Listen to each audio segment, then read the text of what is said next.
Hello everybody, and welcome to a special video based on the new companion rules change, where I talk about how this change impacts Limited specifically. The companions are some of the best cards to open in Limited and build around, or at least they were before this change. So in this video I'm going to be talking about how the change impacts each companion individually and how you can evaluate them as a whole. Essentially, every companion now has an additional 3 mana tax on it, as once per game, anytime you could cast a sorcery, you can pay 3 generic mana to put your companion from your sideboard into your hand. This is a special action, not an activated ability. That's only relevant for things that could potentially stop those, like Squelch or things like that. So basically, a companion comes from your sideboard into your hand, and then you can cast it. So it's like a 3 mana tax, but you can pay it over multiple turns, so it's not the same as just making the companions cost 3 more. Now, this is definitely going to make them worse, but certain companions are going to be less effective than others. And they are still oftentimes going to be worth an early pick, because sometimes you just won't have any use for your mana. Like if you have no 4-drop, you can just spend 3 mana on turn 4, and then you have your companion available for use. Or on turn 5, maybe you can play a 2-drop and get your companion into hand. There are ways to still effectively use your mana, and it is still a free card, essentially. You have to just pay 3 mana to access it. Now, I'm going to be talking about each companion individually and covering which ones are going to be worth it. Gyruda, Doom of Depths is one that I think is still going to be worth companioning a lot of the time. Gyruda decks tend to get a lot of value from the Gyruda just coming in and making a huge impact on the board, and a lot of the time they're going to have a lot of 2-drops anyway, and so on turn 5 you can go 2-drop plus get Gyruda, and then turn 6 you can still have your big power play. I think that it's going to be one of the less affected ones. You can still go 2-drop, on turn 3 play another 2-drop, turn 4 you play a 4-drop, and then turn 5, 2-drop plus a Gyruda, fetch that from your board, and then you have your big Gyruda play. I think it's going to be one of the less impacted ones, and I still am going to be taking this early. And also keep in mind that Gyruda is still just a fantastic card to put in your main deck, so still definitely a high pick, and one that I feel like is going to be companioned relatively often. Next is going to be Giganta, and this is another one of the ones that is slightly less impacted, because the decks built around Giganta are not really as built around the ability, more so the fact that it's relatively easy to meet this restriction, and therefore you'll just have access to a free card in the late game. Giganta, I think, is going to be one that you companion a good deal still, just because you're not really playing it for the 5 mana 5/5, you're playing it for the fact that it is a free 5 mana 5/5 that comes out of the companion slot. So I think this one's also going to be one you companion a lot, and is still definitely worth an early pick, and I don't think its playability is going to be affected as much. It just gets worse. So companions were already so high up there that even if you drop them down a big notch, they're still going to be quite powerful. Moving on to the third companion to talk about, Kaheera, the Orphan Guard. I don't think this one is going to be worth building around as much, because part of the power is that you just have always access to a 3-drop in these decks. The companion restriction is one of the more restrictive ones, so I don't think when you play a 6 mana 3/2 that it's going to be as impactful. The cheaper companions generally get a little bit worse, because you are proportionally adding more to their cost. So I think Kaheera does get a good deal worse, and is definitely one that I'm not really going to be looking to build around anytime soon now that the restriction is in place. It's still just a fine card to put in your main deck if you have these things in your deck. Like if you have a lot of cats, elementals, nightmares, dinosaurs, and beasts, it's still going to be a good card to put in your deck. And there are vigilant synergies in the set that you previously couldn't put Kaheera in your deck with, like your alert heat bonders and things like that. So I think Kaheera is still a good card, but I don't think it is going to be the companion deck as often as you might think, though in occasional situations you might get there. I just don't think it's going to happen very often, because adding 3 mana to its cost is significantly more. Definitely one of the ones that gets hit harder. Next is Keruga, the Macrosage, and I think that this one, while it looks like it might not be as impacted, is actually one that does have a relatively high impact, because Keruga is one of those decks that generally has a lot of clunky cards and a lot of things to spend its mana on, like in the middle stages of the game. So adding an extra 3 and not affecting the board is going to be pretty hard for Keruga decks, because you need those extra 3-drops in play so you can stabilize, and also so Keruga can get the maximum value, because the Keruga decks tend to just have a lot of cards in hand. They get gummed up on mana rather than cards a lot of the time, because they can't play a lot of cheaper spells that would normally facilitate double spelling, because they can't typically double spell until turn 6 when they can play 2 3-drops. So they just have a ton of cards in hand, so paying an extra 3 mana to get it into your hand is going to be quite clunky. So I think Keruga decks are going to be less common, and I think that most of them are going to end up just running Keruga in the main deck and get those 2-drops in play, so you don't have to be punished by the Keruga. You can still companion Keruga if you have enough defensive speed 3-drops, like your Frost, Lynxes, and things like that, but I think a lot of the time Keruga is going to be in the main deck more than the companion slot these days. Next up is Lurrus of the Dream Den. This is one that's really an interesting spot because typically the Lurrus decks don't play Lurrus on turn 3. So I think that Lurrus might actually still just be a great companion in Limited because you can just set up for it an extra turn. The decks tend to be very grindy. You're not trying to end the game super quickly. So you can afford to get the Lurrus into your hand and then out onto the battlefield on the following turn. You can, oftentimes in a Lurrus deck, you'll be playing and waiting until like turn 5 anyway to play Lurrus plus a 2-drop from your graveyard or things like that. And so while Lurrus does take a big hit, you no longer have the threat of a Lurrus plus deadweight type turn.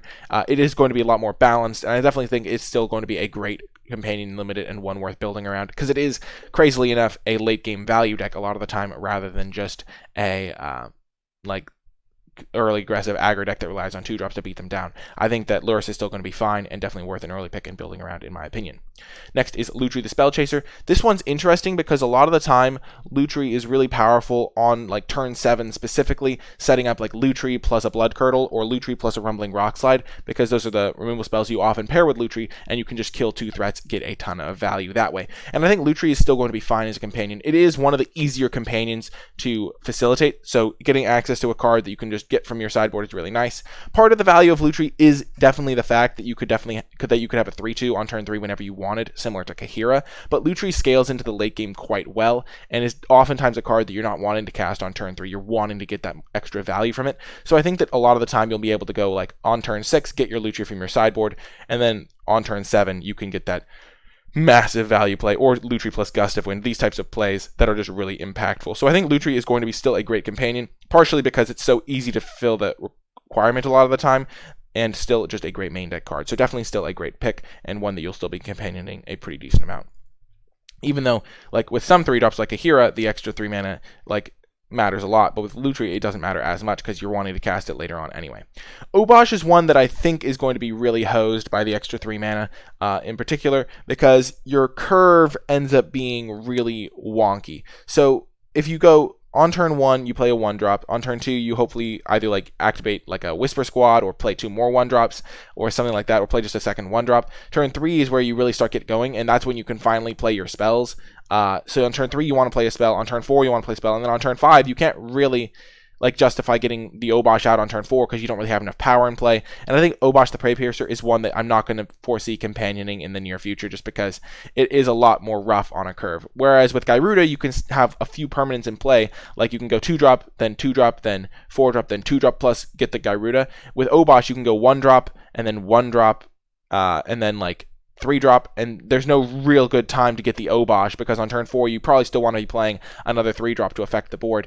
And outside of the very late game, which I mean it's still going to be like okay in those spots, but I think I'd generally just rather have it in the main deck at that point because then I can just play a more regular curve. So I think Obosh is one of the ones that gets a little bit harder. It still could work, and definitely if your deck plans to go to the mid stages of the game, it could be okay, but a lot of the time you wanted to be able to just kind of jam Obosh on turn 5 and have a massive hit.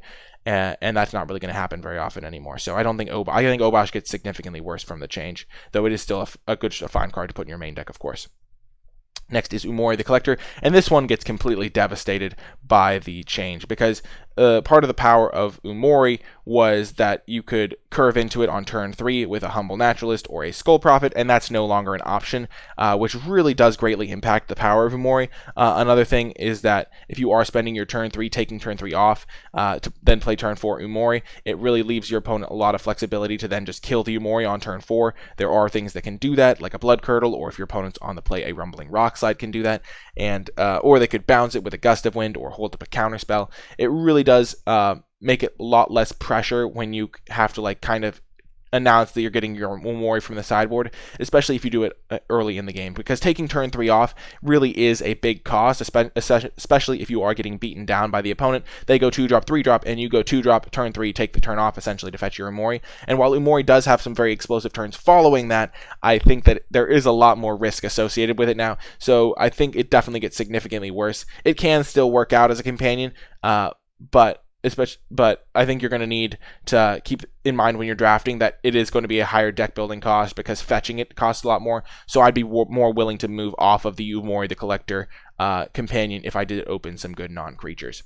And then final 2 here, Yorion Sky Nomad. Honestly, this one is hard for me to think like, consider, I think it definitely gets worse because a lot of the time Yorion was just your turn 5 play in these decks. You don't generally have a lot of like synergies you're trying to set up with Yorion. So unlike Lutri, where you're like, oh, Lutri's secretly like a 7-drop because you want to copy a Blood Curdle, Yorion kind of just was a 5-drop. You just kind of played it as a 5-mana 4/5 when you did companion it. I feel like a lot of people were already down on Yorion as a companion. I definitely wasn't. I definitely always enjoy playing Yorion as a companion. It just leads to really fun decks, but it does get significantly worse with 3 mana because it was already kind of borderline. 60 cards is a big cost, and when your free card is a 8 mana 4/5 flyer, even though you can spend the mana over 2 different turns, it does get significantly worse. The Yorion decks tended to be a little bit clunkier anyway. They'd oftentimes play 3 colors or something to facilitate having 60 playables, and I think Yorion decks do get a bit worse, though they can still work. Yorion can just be played as a little bit more of a late game spell,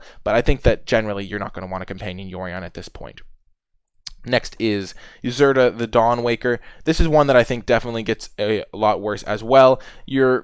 The power of Zirda was that you always had access to a 3-drop, and then you could just have your 3 mana 3/3 every game, and then you had, like, you could just bring it out of the board whenever you want. But the deck building cost on this one is high enough that I think a 6 mana 3/3 is not going to be worth the cost of putting only activated abilities. You just lose access to so many good cards that I think having a Zirda the Dawnwaker as your companion is not really going to be worth it anymore.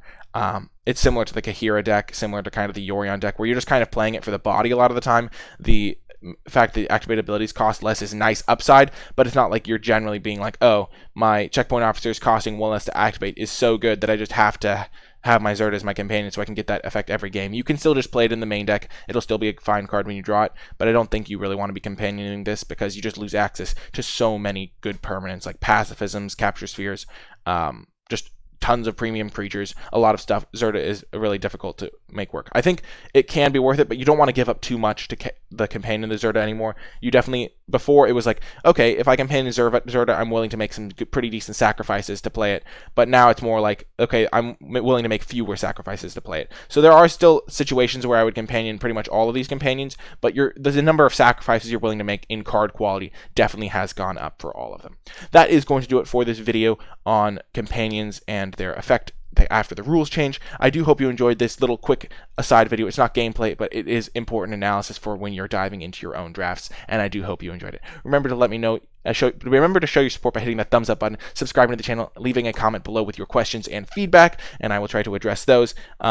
And you can be sure to talk about all these things in the NicolaiBolas community Discord server, which will be linked in the pinned comment down below and in the description. That is going to do it for this video. I hope you enjoyed it. Have best of luck getting these companions in limited still, because they are still really fun cards, even if they are in your main deck, and some of them are still great companions. That's going to do it, though. I hope you enjoyed it, and I'll talk to you next time.